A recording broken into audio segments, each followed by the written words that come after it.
Highest year ఎప్పుడు అంటే నేను చెప్పిందేమో ఇంతకుముందు సింగిల్ హైయెస్ట్ డే ఒక రోజులో అత్యధిక వర్షపాతం సెప్టెంబర్ 28, 1908 ఆ రోజు పడింది.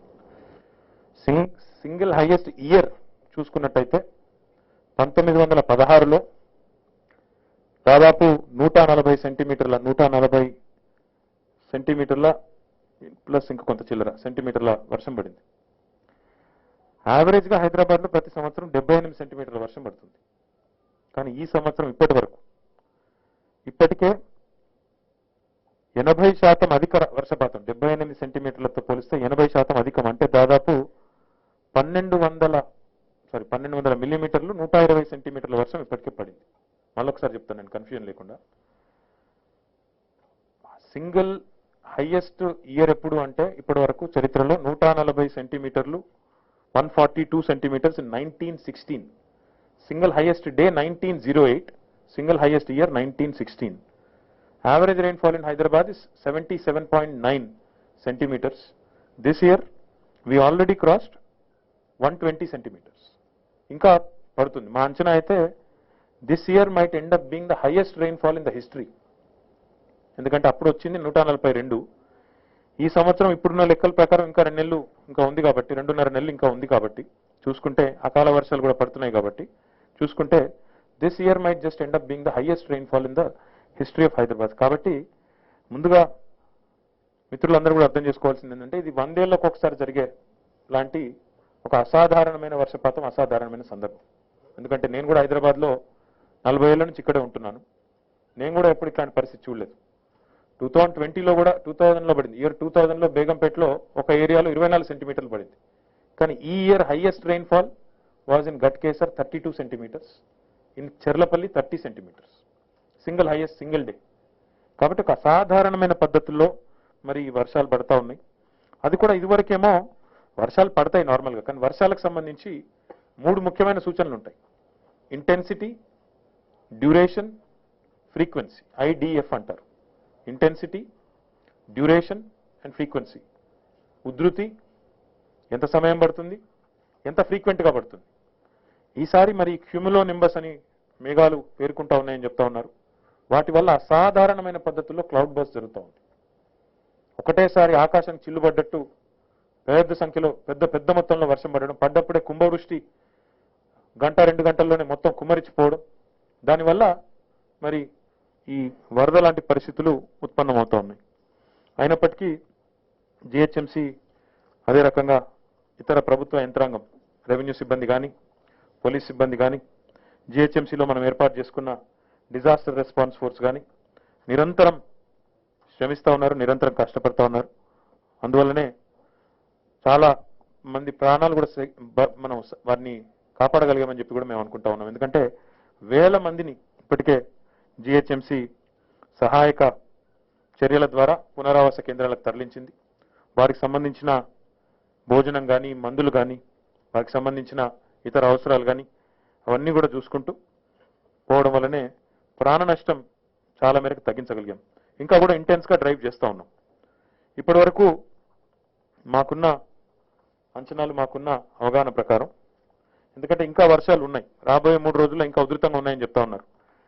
దానికోసం గౌరవ ముఖ్యమంత్రి గారి ఆదేశం మేరకు చీఫ్ సెక్రటరీ గారు, నేను, అదే రకంగా మా మొత్తం డిపార్ట్మెంటు, అన్ని డిపార్ట్మెంట్స్ కూడా పెద్ద ఎత్తున ప్రయాస చేస్తూ ఉన్నాయి.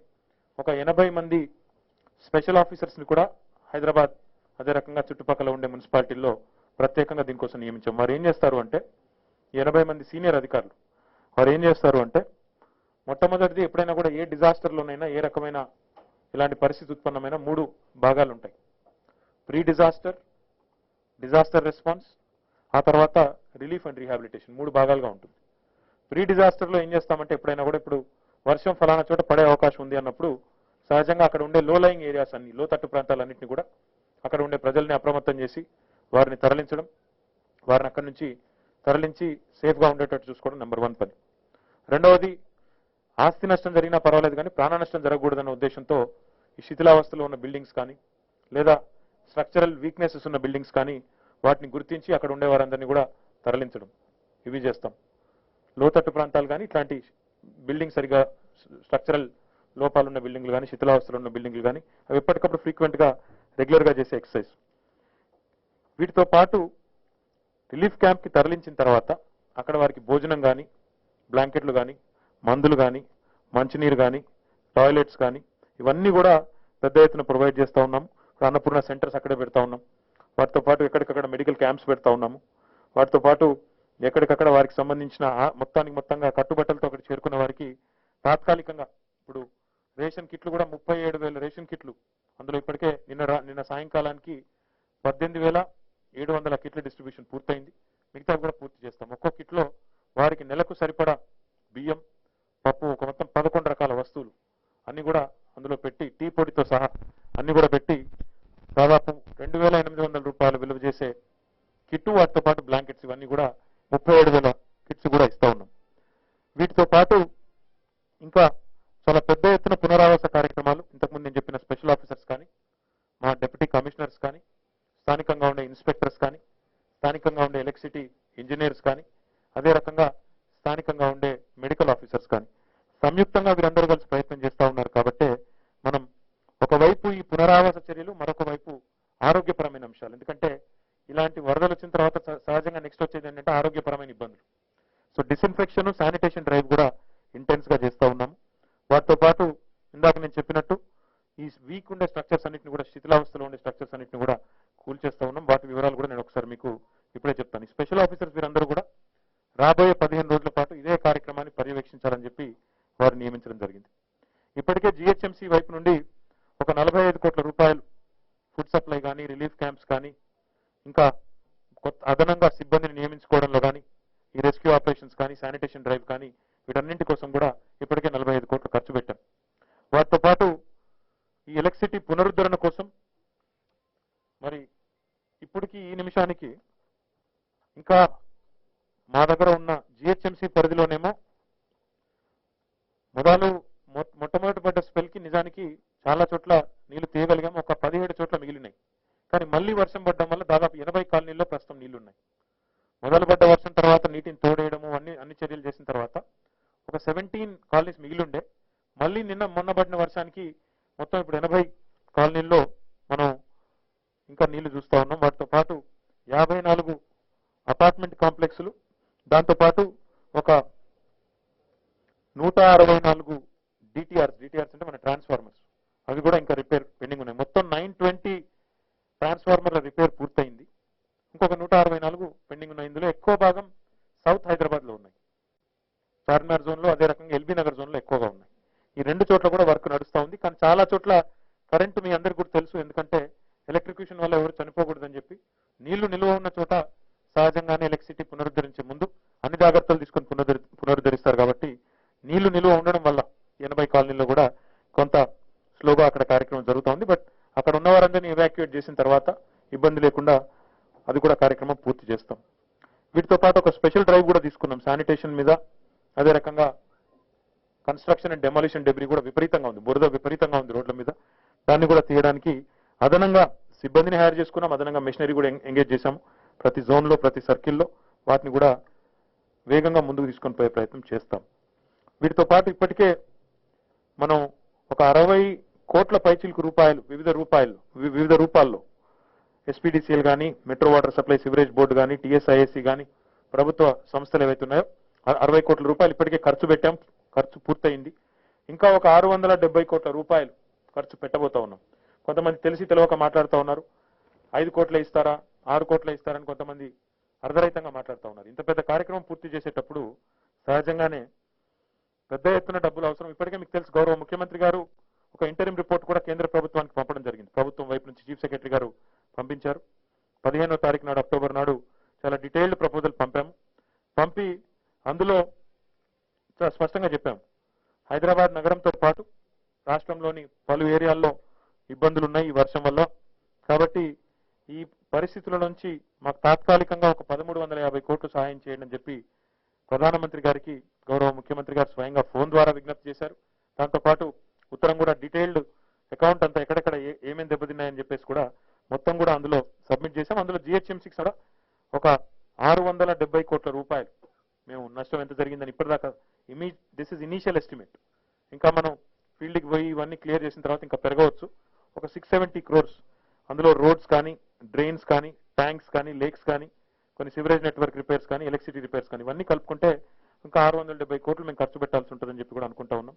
మరి కేంద్ర ప్రభుత్వానికి ఇప్పటికే నివేదించున్నాం. వాళ్ళ వైపు నుంచి అయితే ఇంతవరకు మాకు ఎలాంటి స్పందన రాలేదు. సానుకూలంగా వస్తుందని ఆశిస్తా ఉన్నాం. హైదరాబాదే కాకుండా హైదరాబాద్ చుట్టూ పీర్జాదిగూడ, బోడుప్పల్, నిజాంపేట్, బడంగ్పేట్, జల్పల్లి, మీర్పేట్, పెద్దంబర్పేట్, తుర్కాయాంజాల్, కొంపల్లి, నాగారం, బండ్లగూడ, ఆదిబట్ల ఈ మున్సిపాలిటీలో కూడా కొన్ని చోట్ల డ్యామేజ్ ఎక్కువగా ఉంది. ఉదాహరణకు పీర్జాదిగూడలో ఒక 43 కాలనీల్లో అక్కడ నష్టం జరిగింది. బడంగ్పేటలో కూడా ఒక 15 కాలనీలు, మీర్పేటలో ఒక 26 కాలనీలు, పెద్దంబర్పేటలో 11, తుర్కాయాంజాల్లో 7 కాలనీలు. ఈ రకంగా ఇక్కడ కూడా నష్టం జరిగింది. వారికి కూడా అన్ని సహాయక చర్యల్లో హైదరాబాద్లో ఏవైతే చేస్తామో ఈ చుట్టుపక్కల ఎక్కడైతే వర్షం వల్ల ఇబ్బంది పడ్డ మరి కాలనీస్ ఉన్నాయో, ఎక్కడైతే వర్షం వల్ల ఇబ్బంది పడుతున్న ప్రజలు ఉన్నారో వారిని కూడా ప్రభుత్వం ఆదుకుంటుంది. ఆ విషయంలో ఎవరికి ఎలాంటి అనుమానం కూడా అవసరం లేదని చెప్పి కూడా నేను మీకు విజ్ఞప్తి చేస్తా ఉన్నాను. ఇప్పటి వరకు మాకున్న అవగాహన మేరకి 33 మంది మరణించారు జిహెచ్ఎంసీ పరిధిలో, జిహెచ్ఎంసీ మరియు చుట్టుపక్కల ఉండే మున్సిపాలిటీల పరిధిలో. అందులో వారి కుటుంబాలకి, మరణించిన వారి కుటుంబాలకు 29 మందికి ఇప్పటికే వారికి ప్రభుత్వం వైపు నుంచి కొంత సహాయం కూడా 5 లక్షల రూపాయల చొప్పున అందజేశాము. ఇంకా ఒక 3 మిస్సింగ్ అని చెప్పి కూడా మాకు సమాచారం ఉంది. వారిని ట్రేస్ చేసే ప్రయత్నం కూడా చేస్తూ ఉన్నాం. వేల మందిని డిఆర్ఎఫ్ కాపాడగలిగింది, వేల మందిని ప్రభుత్వ యంత్రాంగం కాపాడగలిగింది. కానీ కొన్ని చోట్ల దురదృష్టవశాత్తు అనుకోని సంఘటనలు జరగడం, ఒక చోట అయితే చాలా విస్మయకరంగా జరిగిన సంఘటన, ఒక పక్కన ఉన్న రీటైనింగ్ వాల్ పడి ఇంటి మీద పడడం, ఆ ఇంటి కాంపౌండ్ వాల్ కూలి అందులో ఎదిరిస్తున్న ఒక 8 మంది మీద పడితే అక్కడే 7 చనిపోవడం జరిగింది. కాబట్టి ఈ రకంగా నేను ఇంకా ఒక రిపోర్ట్ కూడా చూశాను ప్రెస్లో, చనిపోయిన వాళ్ళ రిపోర్ట్ కూడా లేదు ప్రభుత్వం దగ్గర అని మాట్లాడుతున్నారు కొంతమంది.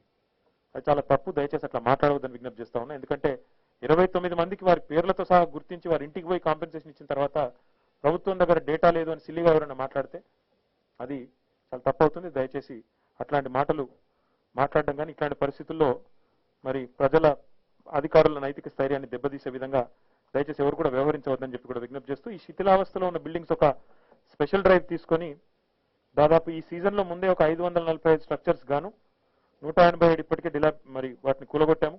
గడిచిన వారం రోజులుగా ఒక 59 స్ట్రక్చర్స్ కూలగొట్టాము. వాటితో పాటు ఇంకా కొంతమందికి నోటీసులు ఇచ్చాం, కొంతమందిని ఫోర్సిబుల్ గా కూడా ఇవాక్యుయేట్ చేశాం.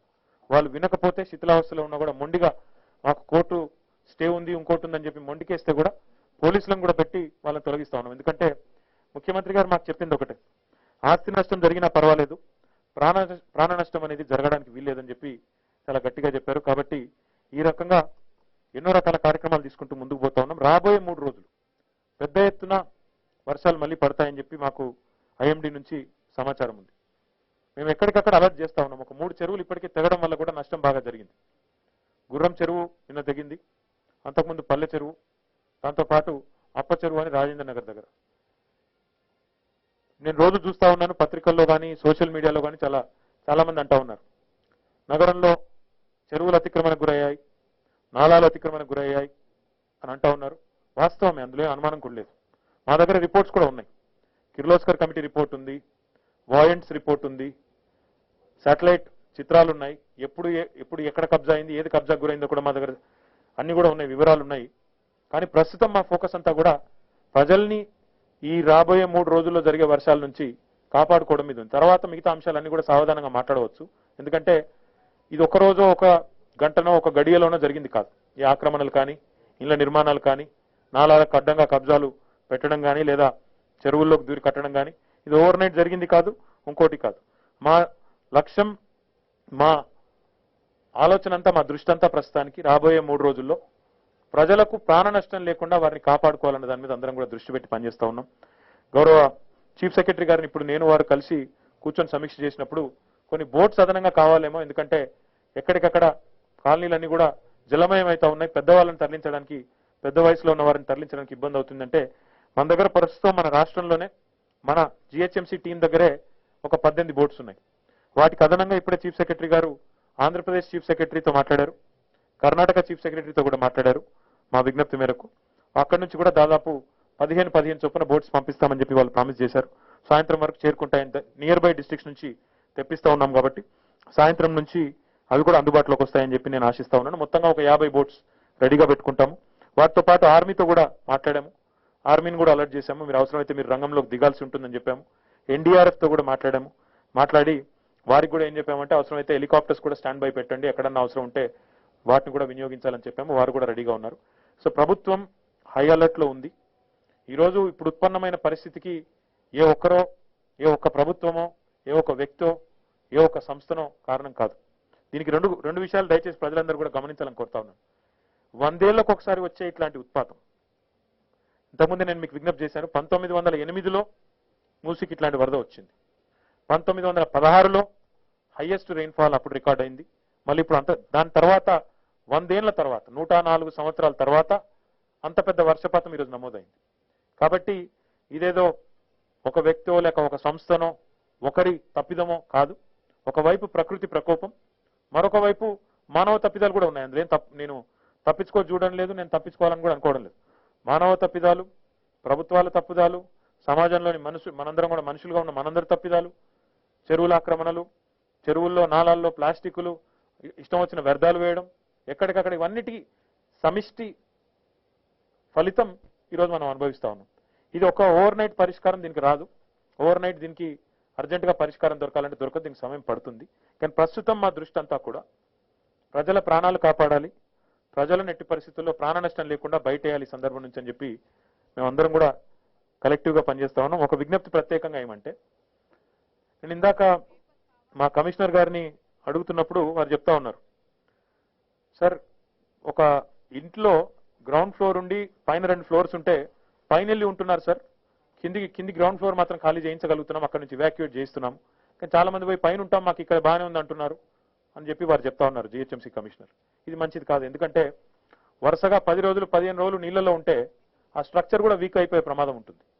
మళ్ళీ అది పడిపోతే లేనిపోని చికాకులు కూడా వచ్చే అవకాశం ఉంటుంది. కాబట్టి ఈ లోతట్టు ప్రాంతాల్లో ఉన్న ప్రజలందరికీ నేను విజ్ఞప్తి చేస్తా ఉన్నాను, ప్రభుత్వం తరఫున విజ్ఞప్తి చేస్తా ఉన్నాను, దయచేసి మీ లైఫ్ను రిస్క్లో పెట్టుకోకండి. ఎందుకంటే ప్రభుత్వం మిమ్మల్ని అందరినీ తరలించి ఒక తాత్కాలిక క్యాంపుకు తరలించి నీ వాటర్ తగ్గేదాకా 3-4 రోజులు మాకు గ్యాప్ వస్తే చాలు. 3-4 రోజులు గ్యాప్ వస్తే నీళ్ళన్నీ వెళ్ళిపోతాయి. కానీ గ్యాప్ లేకుండా, తెరిపి లేకుండా వర్షం రావడం వల్ల ఇబ్బంది అవుతా ఉంది. వర్షం తగ్గట్లేదు, వరద నీరు తగ్గడం లేదు. కొంతమంది మిత్రులు రాస్తా ఉన్నారు, ఇంకా జలమయమైన కాలనీలో వరుసగా వర్షాలు పడుతున్నాయి కాబట్టి unfortunately we are not able to drain out the water, it is not receding. So my appeal to you, my request to you, ప్రతి ఒక్కరూ దయచేసి ఈ లో లయింగ్ ఏరియాస్ లో పైన ఫ్లోర్ లో ఉన్న వాళ్ళు కూడా పునరావాస కేంద్రాలకు తరలండి, క్యాంప్స్ కి రండి. మీకు అన్ని కూడా అక్కడ ఏర్పాట్లు ఉన్నాయి. ఫుడ్ ఉంటుంది, టాయిలెట్స్ ఉన్నాయి, డ్రింకింగ్ వాటర్ ఉంది, బ్లాంకెట్స్ ఉన్నాయి. మీరు కట్టుబట్టలతో వస్తే చాలు. అక్కడ అన్ని ఏర్పాట్లు కూడా ప్రభుత్వం మందులతో సహా, కరోనా టెస్టులతో సహా, మాస్కులతో సహా అన్ని ఏర్పాట్లు ప్రభుత్వం చేస్తున్నది. దయచేసి అక్కడికి తరలండి. మీరు ఇంట్లో ఉండి అనవసరంగా రిస్క్ తీసుకుంటే మీకు ఇంటింటికి వచ్చి ఫస్ట్ ఫ్లోర్ కి సెకండ్ ఫ్లోర్ కి భోజనం అందించడం అంటే కష్టం అవుతుంది. ఎందుకంటే ఇక్కడ ఒకవైపు ప్రజల ప్రాణాలు కాపాడాల్సిన పరిస్థితుల్లో మీకు ఎప్పటికప్పుడు ఈ రకమైన సహాయం అందించాలంటే ఇబ్బంది అవుతుంది. కాబట్టి దయచేసి తాత్కాలికమైన ఈ ఇబ్బంది కోసం మీరు, ఎందుకంటే మళ్ళీ ఇందాక నేను చెప్పాను, ఎక్కడన్నా పొరపాటున ఎలక్ట్రిక్యూషన్ అవుతే that will lead to loss of life. ఇది మంచిది కాదు. దయచేసి మీరు అతి విశ్వాసానికి పోయి మేము పైన ఉన్నాం మాకేం కాదు, పైన ఉన్న వాళ్ళకి మీ బిల్డింగ్ బందోబస్తుకున్నా అప్పుడప్పుడు ఎలక్ట్రిసిటీ ఏమన్నా అయితే, ఇప్పుడు నేను చూసాం ఉప్పల్లో ఒక ఆయన తెలవక కింద పోయి సెల్లార్లో జనరేటర్ పెట్టి ఆయన స్టార్ట్ చేశారు. సెల్లార్లో నీళ్లుండగా స్టార్ట్ చేయడం వల్ల షాక్ కొట్టి భాస్కర్ రెడ్డి అనుకుంటా ఆయన పేరు, ఆయన అక్కడ చనిపోయారు మూసారంబాగ్లో. కాబట్టి ఇట్లాంటి ప్రమాదాలు కూడా జరిగే ఆస్కారం ఉంది. కాబట్టి దయచేసి ప్రభుత్వానికి సహకరించండి. 80 మంది స్పెషల్ ఆఫీసర్స్ ని, 1000 మంది సిబ్బందిని మీకోసం పెట్టాం. All other programmes in GHMC have been suspended. మాకు ఇంకో పని లేదు ఇప్పుడు. Everybody is on to this. అందరు అధికారులు ఇదే పనిలో ఉన్నారు, ఇదే పనిలో ప్రజాప్రతినిధులు కూడా నిమగ్నమై ఉన్నారు. దయచేసి ఆవేశాలకు పోకుండా, ఆవేశానికి లోన్ కాకుండా, రకరకాలుగా జరిగే దుష్ప్రచారానికి కూడా నమ్మకుండా. ఎందుకంటే ఇప్పుడు సోషల్ మీడియాలో కూడా ఇదో ట్రెండ్ తయారైంది. ఇక్కడ వాళ్ళు మునిగిపోయారంటే ఇదిగో పులంటే అదిగో తోక అన్నట్టు, ఇదైపోయింది అదైపోయింది అని రకరకాల విష ప్రచారాలు చేస్తా ఉన్నారు. వాటిని నమ్మకుండా ప్రభుత్వం వైపు నుంచి వచ్చే అలర్ట్ నమ్మండి, ప్రభుత్వం వైపు నుంచి వచ్చే సమాచారాన్ని మాత్రమే విశ్వసించండి తప్ప ఈ దుష్ప్రచారాలకి, లేనిపోని ప్రచారాలకి మీరు అనవసరంగా కన్ఫ్యూజ్ కావద్దని చెప్పి కూడా కోరుతూ, మీ ప్రాణాలను రిస్క్ లో పెట్టవద్దని చెప్పి కూడా ప్రజలందరికీ విజ్ఞప్తి చేస్తూ, ప్రభుత్వానికి సహకరించి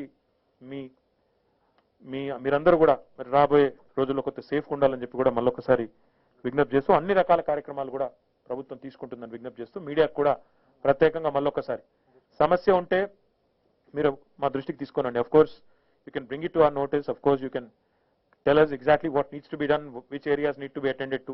We have a fair idea as to what is to be done because we already know what areas are inundated and what is likely to happen. ఎక్కడెక్కడ మళ్ళీ వర్షాలు పడితే ఎక్కడ నీళ్ళు వస్తాయో we have a fair idea. But at the same time, I request media also, to kindly work with us after the disaster. In fact, there will be relief and rehabilitation. So therefore, my appeal to all of you, please work with us. After this, we can certainly indulge in lot of debate on what needs to be done to reinvent Hyderabad. Without a question, Honorable Chief Minister is already on top of it. He is already working on it. It's just that we are waiting for this issue to get over so that we can get on rebuilding and redoing Hyderabad. I also wanted to thank Honorable Chief Minister of Tamil Nadu. He's already extended his solidarity. ఒక 10 కోట్ల రూపాయలు తమిళనాడు ముఖ్యమంత్రి గారు తెలంగాణ ప్రభుత్వానికి ముఖ్యంగా ఈ వరదల విషయంలో ఇబ్బంది పడుతున్న హైదరాబాద్ నగరం కోసం వారు అనౌన్స్ చేశారు. వారికి ప్రత్యేకంగా ధన్యవాదాలు. దాంతో పాటు ఇంకా కొన్ని బ్లాంకెట్స్ కూడా రాబోయే కాలం మనకి చలికాలం వస్తుంది కాబట్టి ఈ చలికాలం కూడా లానినో ఎఫెక్ట్ వల్ల చాలా చలిగా ఉంటుంది, ఎక్కువ చల్లదనం ఉంటుందని చెప్తున్నారు కాబట్టి బ్లాంకెట్స్ కూడా పంపిస్తున్నారు వేల సంఖ్యలో. వారికి ప్రత్యేకంగా తెలంగాణ ప్రభుత్వం తరఫున I would like to extend my gratitude to the chief minister and the government of Tamil Nadu.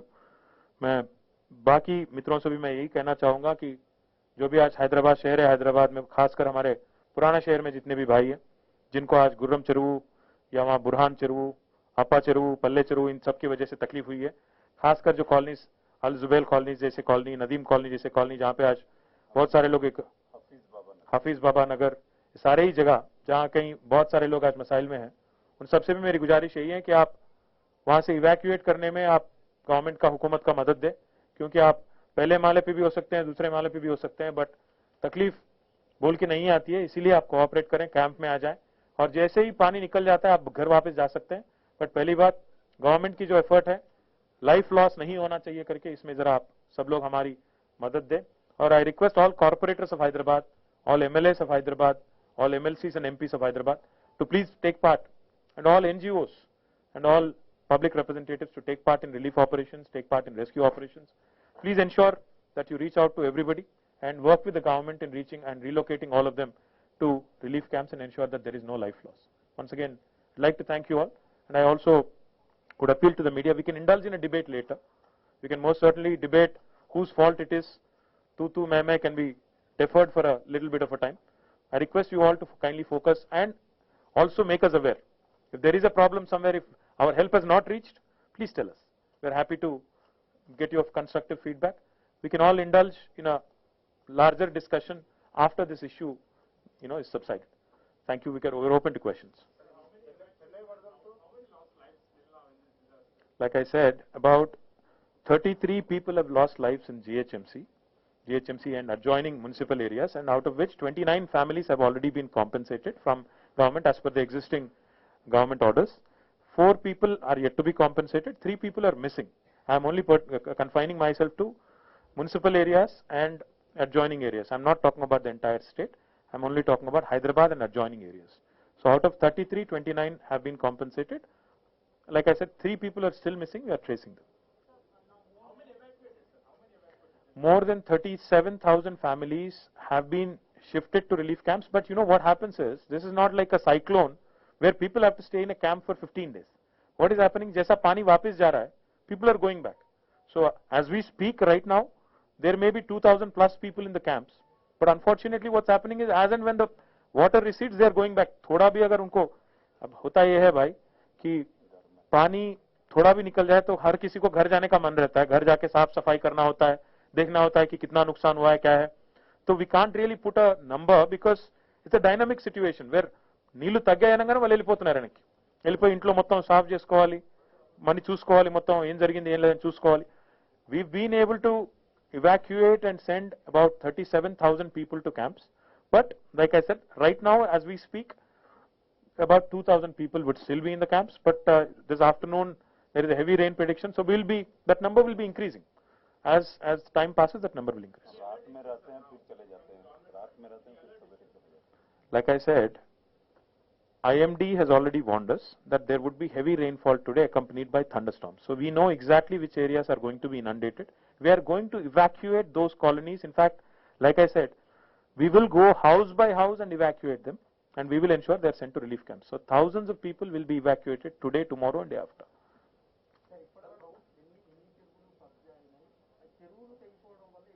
ఇందాకే చెప్పాను కదా బ్రదర్, ఇదంతా మళ్ళీ మనం కూర్చొని పోస్ట్ మార్టం అంతా చేసుకోవచ్చు. ఇది ఒక్క ఓవర్ నైట్ అయ్యింది కాదు, లేదా ఒక రోజు ఒక గంటలో గడిలో అయింది కాదు. నా విజ్ఞప్తి ఏంటంటే మీతో రెండు విషయాలు దయచేసి మీరు గమనంలోకి తీసుకోండి. ఒకటి, 1908 తర్వాత అంతటి భారీ వర్షం ఇది ఒకటి. రెండవది, మళ్ళీ నేను చెప్తా ఉన్నాను, వర్షపాతంలో మూడు చూసుకోవాలి మీరు ఎప్పుడైనా: ఇంటెన్సిటీ, డ్యూరేషన్, ఫ్రీక్వెన్సీ. వర్షం 140 సెంటీమీటర్లు పడ్డా, 40 సెంటీమీటర్లు పడ్డా, ఓవర్ పీరియడ్ ఆఫ్ టైం పడితేనేమో దాన్ని ఏఎస్టీ అని అబ్జర్వ్ చేసుకోగలుగుతుంది. ఇంకోటి, నేను సోషల్ మీడియాలో ఇది కూడా చూశాను, ఇదేనా డల్లాసు, ఇదేనా అది న్యూయార్కు అని వాళ్ళు ఒకరు విలువలు పెడతా ఉన్నారు. అయ్యా, డల్లాస్లో న్యూయార్క్లో కూడా వర్షం పడ్డప్పుడు అక్కడ కూడా పరిస్థితులు ఇట్లే ఉంటాయి. చూసుకోండి, అది కూడా చూసుకోండి. మీరు మాట్లాడడానికి కొంత ఇంగితము, సందర్భము, ఔచిత్యం కూడా ఉండాలా. ఇటు పడితే అటు మాట్లాడతాం, నోటికి వచ్చినట్టు మాట్లాడతామంటే, విశ్వ నగరాలుగా చెప్పుకునే నగరాల్లో కూడా వర్షాలు పెద్ద ఎత్తున వచ్చినప్పుడు అక్కడ కూడా పరిస్థితులు ఇట్లాగే ఉంటాయి. అది కూడా ఈ క్లౌడ్ బాస్ లాంటి సిచ్యువేషన్లు వస్తే ఎవరు ఏం చేయలేరు.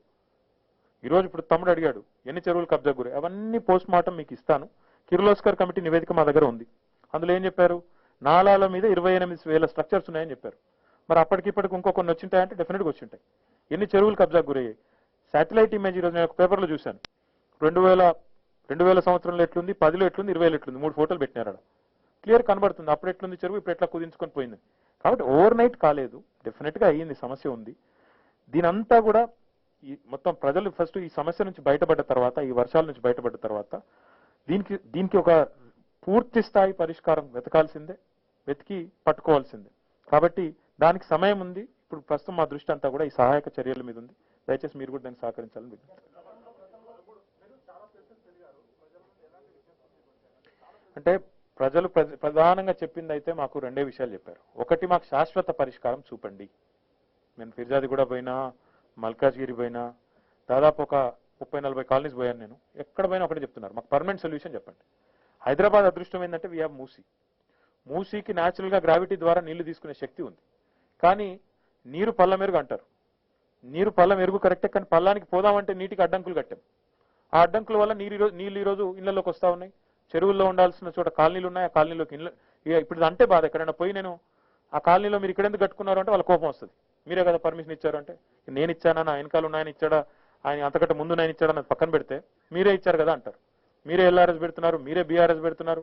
ఇవన్నీ జరిగినాయి, కాదంటలేదు. కానీ అల్టిమేట్ పరిష్కారం వెతకాల్సిందే. ఇవన్నీ ఉన్నప్పటికీ కూడా పరిష్కారాలు వెతకాల్సిందే, వెతుకుతాము. ప్రజలు అడిగేది శాశ్వత పరిష్కారం చూడండి, మళ్ళీ పరిస్థితి ఉత్పన్నం కాకుండా చూడండి. ఒకటి. రెండోది ఏం చెప్పారంటే, మేము చాలా నష్టపోయాము, మాకేమైనా నష్టపరిహారం ఇప్పియండి అని అడిగారు. ఈ రెండు కూడా గౌరవ ముఖ్యమంత్రి గారి దృష్టికి తీసుకొని పోయాము. వారు తప్పకుండా దాని మీద